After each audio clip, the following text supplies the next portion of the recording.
உங்களில் எத்தனை பேருக்கு தெரியும்? தேனீக்கள் பற்றி தெரியாதவர்கள் தெரிந்து கொள்ளுங்கள். வேலைக்கார தேனீக்கள். வேலைக்கார தேனீயின் உடலில் தேனை செரிப்பதற்கான வயிறும் தேனை சேகரிப்பதற்கான பையும் தனித்தனியே அமைந்திருக்கின்றன. சேகரிப்பதற்கான பை ராணித் தேனீயின் உடலிலோ ஆண் தேனீயின் உடலிலோ இல்லை. மலர்களிலிருந்தும் கனிகளிலிருந்தும் சேகரிக்கப்படும் அமுதம், நெக்டர், அந்த பையில் பல வேதியியல் மாற்றங்களுக்கு உட்படுகிறது. இதையே அடைகளில் சேமிக்கிறது. இந்த திரவத்தில் அடைகளிலும் மாற்றம் ஏற்படுகிறது. இதன் பெருமளவு நீர்மம் குறைக்கப்பட்டு இறுகிய பின்பே தேனாகிறது.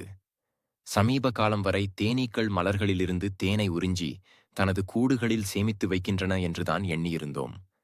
கனிகளிலும் மலர்களிலும் உள்ள குளுக்கோஸை தேனீக்கள் விழுங்கி பல வேதி மாற்றங்கள் நிகழ்ந்து அதன் பிறகு அதன் வயிற்றுப் பகுதியிலிருந்து வெளியாகும் திரவம்தான் தேன் என்று தற்கால அறிவியல் கூறுகிறது. நுணநோக்கிகள் இல்லாத அன்றைய காலத்தில் இவ்வாறு ஒரு உண்மையை குரானால் எவ்வாறு கூற முடிந்தது என்று சிந்தித்துப் பாருங்கள். தேனீக்களைப் பற்றி குரான் கூறுவது என்ன?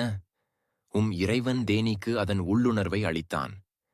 நீ மலைகளிலும் மரங்களிலும் உயர்ந்த கட்டடங்களிலும் கூடுகளை அமைத்துக்யாள் என்றும். அல் குரான் 16:8. பின் நீ எல்லாவிதமான கனிகளின் மலர்களிலிருந்தும் உணவருந்தி உன் இறைவன் காட்டித்தரும் எளிதான வழிகளில் உன் கூட்டுக்குள் ஒடுங்கிச் செல் என்றும் உள்ளுணர்ச்சி உண்டாக்கினான். அதன் வயிற்றிலிருந்து பலவித நிறங்களையுடைய ஒரு பானம், தேன், வெளியாகிறது. அதில் மனிதர்களுக்கு பிணி தீர்க்க வல்ல சிகிச்சை உண்டு. நிச்சயமாக இதிலும் சிந்தித்துணரும் மக்களுக்கு ஓர் அத்தாட்சி இருக்கிறது. அல் குரான் 16:9.